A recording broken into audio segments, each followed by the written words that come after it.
The day I signed away my inheritance was bitter cold with a steel gray sky, perfectly mirroring the funeral we'd just endured and the betrayal I couldn't yet see coming.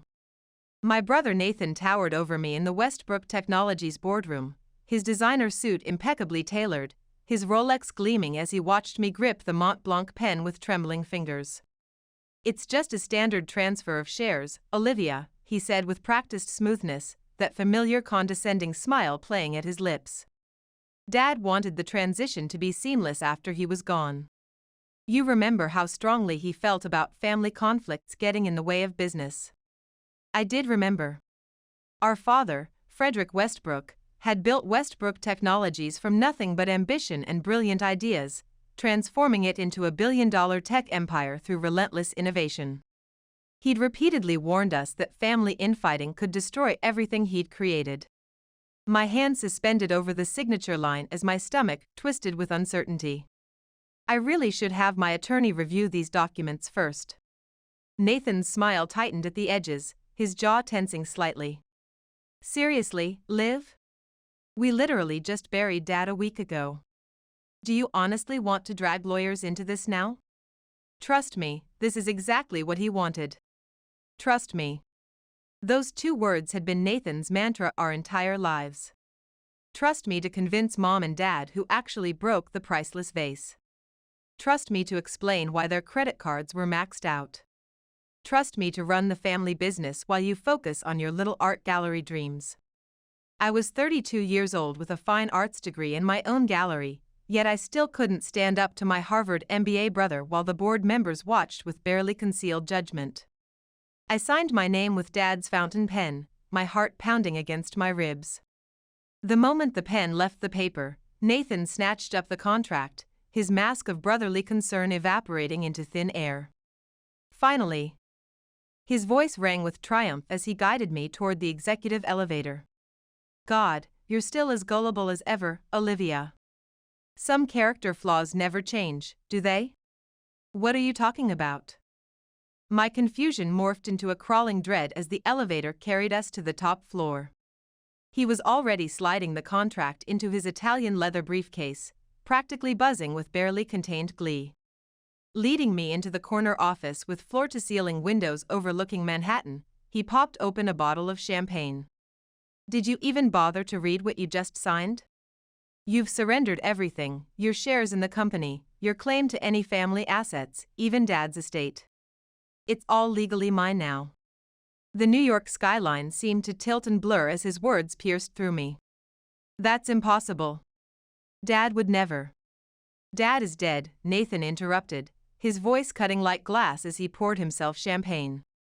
"And you just signed a completely binding agreement giving me control of his entire legacy. Maybe if you'd spent less time hanging paintings and more time learning about corporate law, you wouldn't have been so pathetically easy to manipulate." I stood frozen by the panoramic windows, watching my reflection superimposed over the city, while my brother effectively erased my connection to everything our father built. The most painful realization was that I'd allowed it to happen. Why? The question escaped as barely more than a breath. "We're family, Nathan. How could you do this to me?" He paused by his new desk, straightening his Hermes tie with manicured fingers. "Because I can. Because I've invested my entire life watching Dad try to transform you into something you clearly are not, a businesswoman, a leader, someone actually worthy of the Westbrook name. I've earned this empire, Olivia. All you've earned is the reality check you're receiving right now." With that, he gestured toward the door, dismissing me from the office that would never be mine. I didn't cry, not at first. I sat in my apartment that night, staring at the digital photo frame cycling through family pictures, my emotions swinging wildly between disbelief and burning anger. My heart pounded as I reviewed all the warning signs I'd somehow missed through the years. Nathan had always positioned himself as the responsible one, the son who followed Dad's corporate path, while I built my art gallery. But there had been moments, flashes of something calculated beneath his polished exterior, the way he subtly redirected conversations to his advantage, the casual dismissal of my artistic achievements, his constant reminders that he was the one Dad truly depended on. Dad had desperately tried to warn me. During his final weeks at Memorial Hospital, he'd repeatedly insisted I visit him alone, without Nathan present. But somehow, my brother always materialized just as we approached anything important, hovering like a sentinel, ensuring we were never truly alone. The security system, Dad had whispered during one brief moment of clarity, his hand gripping mine with surprising strength. "Olivia, you need to check the voice authentication system." Before he could elaborate, Nathan had returned with a specialist, and the moment evaporated. 3 days later, Dad was gone too, taking his secrets with him. Now, scrolling through my phone, I found an old voicemail from Dad I couldn't bring myself to delete. My finger trembled over the play button as the weight of my failure crushed down on me. What would he think seeing the empire he built handed over with a single signature? My phone buzzed with a text from Nathan: "Moving crew arrives 9 a.m. tomorrow. Take whatever personal items you want. Everything else remains company property." I started typing a response, then stopped, my fingers hovering over the screen. What could I possibly say? He'd won, just as he always did. I was the artistic dreamer who never quite fit the Westbrook mold of ambitious achievers. Perhaps this was the universe confirming what Nathan had always implied: I didn't deserve the Westbrook legacy. I gathered a few family photos, some of Dad's favorite books on innovation, and a small abstract painting I'd done that he'd kept in his office. As I was preparing to leave, my phone buzzed with another notification, a calendar reminder of Dad's last art appreciation night held at the company 6 months ago. Something clicked in my mind. Those monthly gatherings where Dad invited artists to showcase work at Westbrook Technologies, events Nathan had always mocked as frivolous. During the last one, Dad had pulled me aside, unusually serious. "Remember when you were 6, showing me your first real painting?" he'd asked. June 19, 1996. "You were so proud of that cat." At the time, I'd been touched he remembered the exact date. Now, his voice message replayed in my head: "Check the voice authentication system." I scrolled frantically through my contacts until I found Mom Elizabeth still saved in my phone, though she'd been gone for 15 years. Elizabeth. June 19, 1996. Could it be that simple? My hands trembled as I pulled up the recorded message Dad had left me just weeks before his death. There it was, subtle emphasis when he mentioned your mother's spirit and the beginning of your artistic journey. It wasn't about art appreciation at all. He'd been giving me the authentication codes. The next 4 weeks passed in a dizzying blur of corporate transformation. Nathan wasted no time asserting control over Westbrook Technologies, his face appearing in business publications as he unveiled his bold new direction. My social feeds filled with news of longtime employees being terminated, entire creative departments disbanded, and the company pivoting away from the innovative research Dad had championed toward quick profit ventures. I retreated to my small gallery in Chelsea, channeling my churning emotions into curating a new exhibition. Art had always been my sanctuary, my method for processing feelings too complex for words. Now, it became my strategic cover while I began quietly investigating what my father had tried to tell me. One rainy evening, about a month after the funeral, the doorbell of my gallery rang unexpectedly after closing hours. Eleanor Kimura, Dad's executive assistant for over 20 years, stood in the doorway, her normally immaculate appearance slightly disheveled, rainwater dripping from her umbrella. "Olivia," she said softly, her eyes darting to check the empty street behind her. "We need to talk about your father. And about Nathan." I ushered her inside, noticing how her hands trembled as she clutched a leather messenger bag against her chest. Eleanor had been with Westbrook Technologies since before I was born. She'd watched Nathan and me grow up, becoming more of a mother figure than our own mom, who'd passed away when we were young. "Nathan terminated my position yesterday," she said, settling onto a gallery bench, water pooling beneath her umbrella. "Called it restructuring for efficiency. Said a company moving forward needs to shed its past." "That's terrible," I started, anger flaring, but she shook her head firmly. "This isn't about my job, Olivia. It's about Frederick. There are critical things you need to know, information he desperately tried to share with you before." She paused, taking a steadying breath that did little to calm her visible anxiety. Your father discovered what Nathan was planning months ago. He found suspicious patterns in the financial records, offshore transfers that couldn't be legitimately explained. When he confronted Nathan directly, the situation turned extremely hostile. My pulse quickened, the gallery suddenly feeling too small. What exactly are you saying, Eleanor? I'm saying your brother has been systematically embezzling from Westbrook Technologies for nearly 3 years. Your father was quietly gathering evidence and encrypting it in the secure server that only he could access. The voice authentication system, I whispered, pieces falling into place like a completed painting. Eleanor nodded, her eyes widening slightly. Yes. That's precisely why he wanted private time with you in the hospital. He changed the authentication protocol just before his final admission. He intended you to have access, not Nathan. But what does it matter now? My voice cracked with frustration. Nathan controls everything. I signed it all away like a complete fool. A knowing smile transformed Eleanor's worried expression. Did you really? Are you absolutely certain about that? She reached into her messenger bag and extracted a sealed USB drive and a thick manila envelope. Frederick entrusted these to me with explicit instructions to deliver them to you when the time was right. I believe that time has arrived. Inside the envelope were meticulously organized documents, detailed financial records, offshore banking statements, encrypted emails between Nathan and Cayman Islands accounts.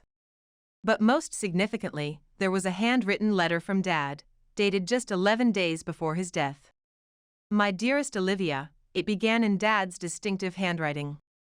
If you're reading this letter, events have unfolded as I feared they might. Nathan has always possessed ambition, which I admired, but somewhere along his journey, that ambition corrupted into something darker, unbridled greed. He's no longer the son I thought I knew, and I dread what he might attempt after I'm gone. That contract he'll inevitably pressure you to sign? It holds no legal weight whatsoever.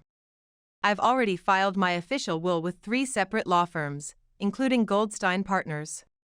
Everything divides equally between you and Nathan, as has always been my intention. The evidence revealing your brother's actions, proof of his financial crimes against our company and betrayal of our family, is secured in the biometric system. And now, only you can access it. The authentication isn't a traditional password, Olivia. It's voice-activated. Speak your mother's name, Elizabeth, followed by the date you first showed me one of your paintings. You were 6 years old, and that moment crystallized my understanding that your artistic vision represented an invaluable asset, every bit as significant as business acumen. Don't allow your brother to dismantle what we've built. Don't let him manipulate your compassionate nature into believing you deserve less than your rightful place in the Westbrook legacy. I've always seen your potential, my visionary daughter. Show Nathan what genuine leadership truly embodies. All my love, Dad. I read the letter 3 times, my vision blurring with tears that finally broke through my composure. All this time, I'd believed Dad favored Nathan, treating my artistic passion as a charming diversion rather than a legitimate calling. But he'd actually been protecting me, preparing meticulously for this very moment. What should I do now? I asked Eleanor, my voice quavering with emotion and sudden uncertainty. She straightened her posture, the formal assistant demeanor dropping away to reveal steel beneath. Now you demonstrate to your brother that being consistently underestimated can become your greatest strategic advantage. I waited precisely 3 days before executing my plan. 3 days of watching Nathan parade through Westbrook Technologies' social media feed like a conquering CEO who'd claimed his rightful throne. 3 days of gathering my courage, analyzing the documents, and coordinating my approach. The security team at Westbrook headquarters still recognized me, still greeted me warmly despite Nathan's newly implemented visitor restrictions. Some loyalties, I discovered, transcended organizational restructuring and executive directives. The evening sky had darkened to indigo when I entered the executive floor. Nathan had completely transformed Dad's office, of course. My abstract painting was gone, replaced by generic contemporary pieces that matched the furniture. Dad's cherished innovation books had vanished, making space for gleaming industry awards and financial trophies. But the biometric security panel remained untouched, hidden behind the motorized wall section that had always concealed it. My pulse raced as I approached the sleek black panel and spoke the authentication phrase, Elizabeth, 06-19-1996. The system hummed as it processed the voice pattern matching my mother's name with June 19, 1996, the day I'd proudly presented Dad with my first serious artwork. A wildly disproportionate cat filled with the vibrant energy only a 6-year-old could capture. The panel slid open with a nearly silent hydraulic whoosh. "What the hell do you think you're doing in here?" I turned sharply to find Nathan standing in the doorway, his face contorted with undisguised fury. He must have been working late, though I strongly suspected he'd been monitoring the security system, waiting for precisely this confrontation. "Hello, Nathan," I replied, surprised by the steady confidence in my voice. "Just retrieving some materials Dad specifically left for me." He stalked into the office, attempting to tower over me with his physical presence, a tactic he'd employed since childhood. "You legally surrendered any right to access anything in this building. Get out before I call security to remove you." I stood firmly in place, feeling unexpectedly calm. "Actually, I don't believe I surrendered anything valid. You see, I've spent the past few days consulting with experts about contract law, inheritance statutes, and corporate fraud prosecution." His stride faltered momentarily. "What are you talking about? Did you honestly believe Dad wouldn't safeguard me from your schemes?" I reached into the open security panel and extracted a digital drive. "He documented everything you've been doing, Nathan. The systematic fund diversions, the Cayman accounts, the manipulated board reports, all of it." The color drained from his face as recognition dawned. "You're bluffing. Dad trusted me completely with the financial operations." "Did he really? Is that why he reconfigured the biometric security before his hospitalization? Why he fought so desperately to speak with me alone during his final days?" I connected the drive to the wall display, calling up file after file, transaction records, offshore transfers, emails Nathan thought had been permanently deleted. "It's all preserved, brother. Every fraudulent transaction, every betrayal, every dollar you diverted from Westbrook Technologies." He lunged toward the display, but I sidestepped smoothly, prepared for this reaction. "Don't," I warned sharply. "Complete copies are already secured with Goldstein Partners and the Securities and Exchange Commission. Touch me, and everything becomes immediately public." Nathan's hands balled into fists, knuckles whitening. "You wouldn't dare release this. It would destroy the entire company." "No, it would destroy you. Westbrook Technologies will thrive under proper leadership." I extracted another document from the security panel, Dad's authentic will, properly notarized and filed with 3 prestigious law firms. "Interesting fact about that contract you pressured me to sign. Legal experts tell me it's virtually impossible to sign away an inheritance that's protected by multiple legal safeguards and pre-existing documentation." "This is completely absurd," he sputtered, but I caught the unmistakable flash of panic in his eyes. "You know nothing about running a technology company. You own an art gallery, for God's sake." "I'm a Westbrook," I corrected him, my voice calm but firm as I faced the executive board members who had silently gathered in the doorway. "And unlike you, I absorbed Dad's lessons about integrity and innovation." "Did you honestly believe all those evenings I spent in his office creating art while he worked were meaningless? I learned everything by observing, by listening, by valuing more than quarterly profits and executive bonuses." The truth struck him with visible force, and he collapsed into Dad's executive chair. "No, my chair now." What exactly do you want?" he finally asked, his arrogance crumbling. "It's straightforward. You will resign as CFO, effective immediately. You'll return every dollar you misappropriated, with compound interest, and you'll never approach Westbrook Technologies again." "And if I refuse your demands?" I allowed myself the smallest smile, thinking of countless times he'd worn that same smug expression.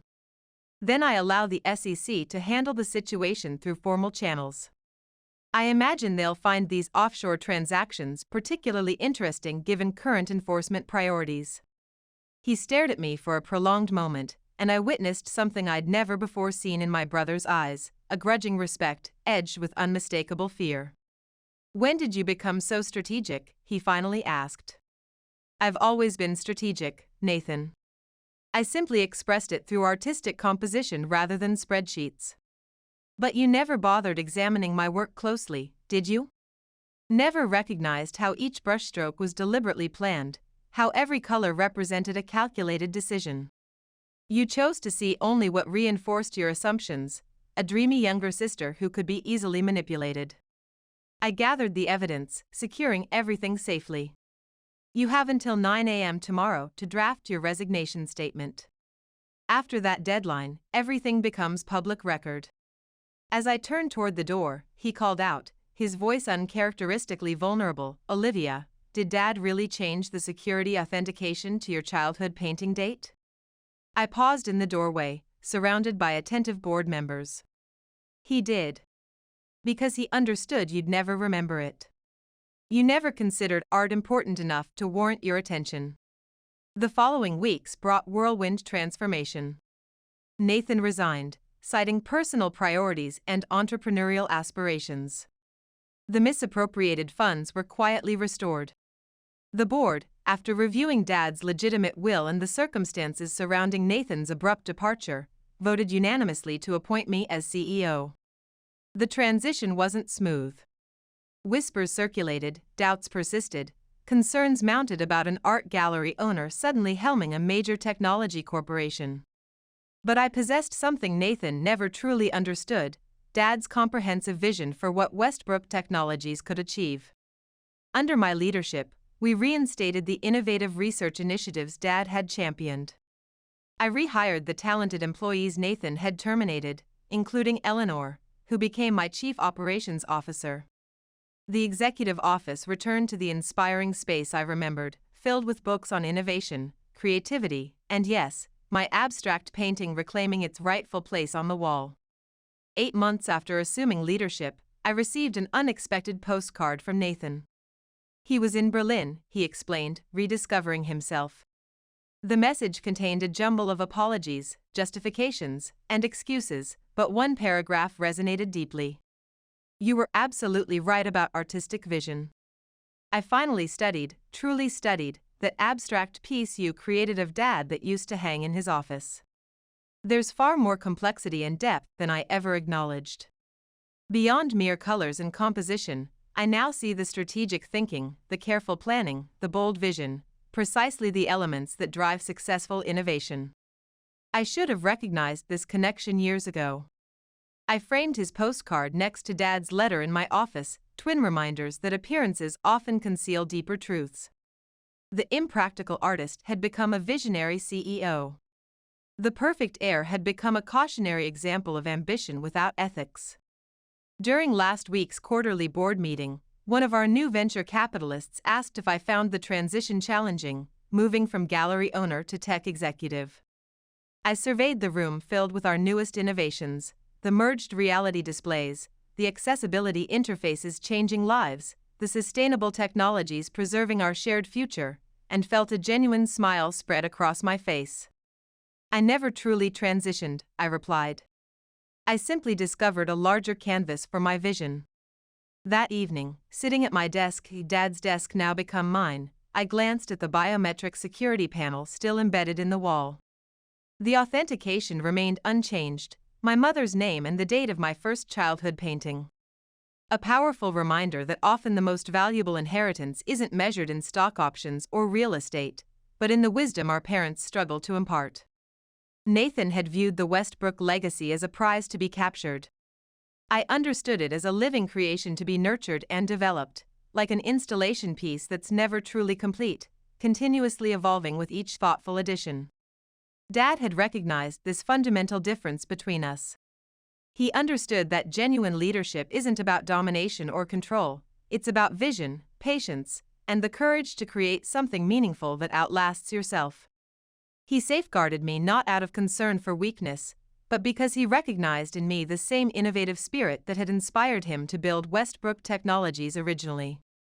Now, surrounded by the harmonious blend of artistic expression and technological innovation that defines our company culture, I finally comprehend what Dad tried to communicate all along. The most revolutionary business breakthroughs often emerge from an artist's perspective. Under my direction, Westbrook Technologies continues expanding, but with a dramatically different philosophy. We've established the Westbrook Innovation Foundation supporting young artists, engineers, and inventors, firmly believing that creativity and commerce strengthen each other. Our headquarters now features rotating exhibitions showcasing emerging talents who remind me of my younger self, brimming with ideas but uncertain of their place in the technological landscape. Beside my father's portrait in the executive office hangs my newest mixed media installation. It depicts two seemingly opposing forces, technology and art, represented by converging pathways. Unlike the divergent roads so common in life's journey, in my creation these paths ultimately unite, forming something more powerful and beautiful than either could achieve alone. Nathan witnessed this piece during his first visit back to headquarters last month. He stood motionless before it, absorbing every detail, before finally turning toward me with unmistakable emotion in his eyes. "I understand now," he said softly. "What Dad recognized in you. What I was too arrogant to appreciate." I embraced him then, feeling both our complicated history and potential for reconciliation. "It's never too late to develop a new perspective," I told him. He's working with a small Berlin startup now, beginning again from square one. Occasionally he calls seeking guidance, which I provide freely, recognizing that true victory isn't found in retribution, but in growth, both his and mine. The secured server behind the biometric panel contains different files now: strategic proposals, innovation concepts, sketches for installations I'll create when time permits. But I've preserved the original authentication phrase unchanged. Some memories, like a 6-year-old girl proudly presenting her father with a painting of a peculiar cat, deserve to remain exactly as they are.